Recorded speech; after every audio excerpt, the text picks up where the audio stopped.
Hi everyone, this is Miss Như Trang. Welcome to the course ELT Methodology 2. Then, when you are teachers already and if you can survive after some first lessons, then there are some key hints for you to start to teach better. First, turn your radar on. Start to ask for comments and brief feedback on things you do. Watch the students at work and learn to notice what is difficult, what is easy, what seems to engage, what seems boring. Study your students. Next, don't teach and teach. Teach, then check. Practice is more important than input. Checking what students have understood and testing if they can use items themselves is usually more important than telling them more about the new items. Don't do endless inputs. Teach a very little amount, then check what students have taken in. Give students the opportunity to try using the items.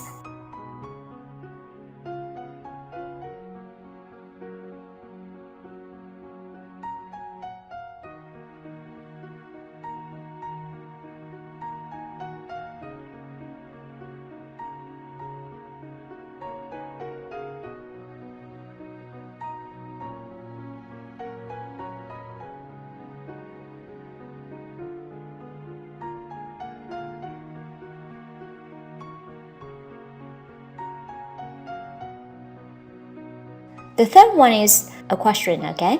Are you teaching the class or one person? When you ask questions or check answers, are you really finding out if they all know the items, or is it just the first person to call out? If one person says an answer, does that mean all the students in the class know? What about the others? How can you find out?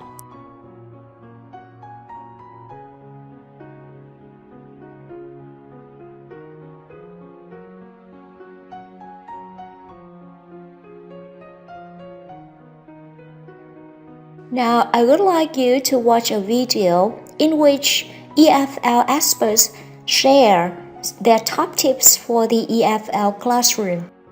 Watch the video for the useful techniques that you can use in your classroom in the future.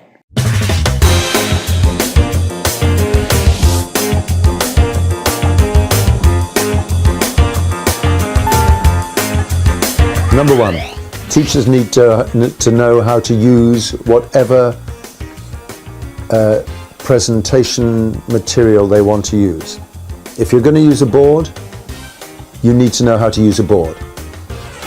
You may think I'm crazy. Yes, well, I just write on the board. Well, no, it's not that simple. You need to know how to use a board. And if it's an interactive whiteboard you're using, you need to know how to use an interactive whiteboard. If it's a projector with a computer, you need to know how to, or vice versa, you need to know how to use it. Number two, you need to have a clear view about what correction is for. The more I think about it, and I've been thinking about it a lot recently, I don't think you can leave correction to be done just by instinct. It's something you need to think about. Kind of counterintuitive techniques spring to mind, like the idea of stepping back and just allowing things to happen, which is a kind of non-technique. In terms of actual techniques, I really like dictation techniques, especially dictogloss. And I love the idea of sort of approximate dictation activities where you start with a text which somebody speaks, and then people note down, and then they make it into a new text, and then they maybe read that out, and it's kind of moving language around the room. And it's a very holistic technique because it basically tests all the skills at the same time. You know, somebody's speaking, somebody's listening, they're writing, and they're reading what they've written, then they're changing it around. So that's an area that I think is sometimes underused. What I want to talk about is young learner teachers, and a tip or a technique for young learner teachers that all young learner teachers should think about, and that is that you are entitled to be the teacher in a young learner classroom. You do need to play games, you do need to have fun, but you really do need to be the adult in the room, and you need to be the grown-up and the teacher.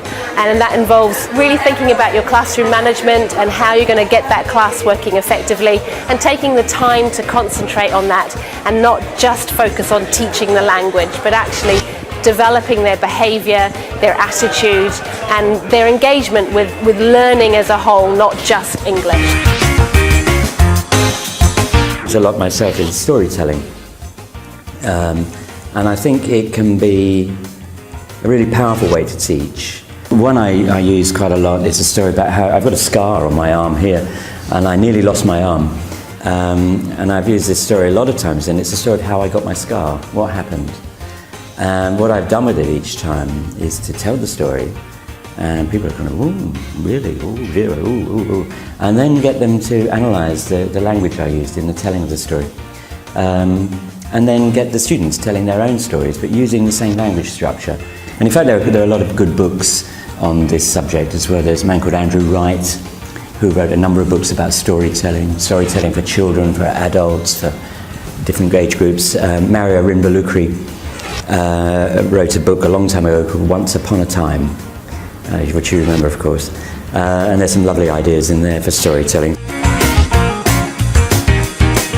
I remember the best advice I was given very early on when I started teaching.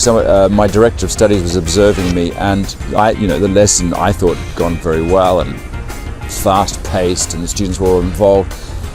And he said to me afterwards, "But it was good, but who was asking all the questions?" I said, "Well, actually I was." He said, "Well, maybe some of the questions could be asked by the students," and that completely changed the way I started teaching. I had students asking each other questions, and it was amazing effect on my teaching. So I would say, yes, one piece of advice, get the students to ask the questions.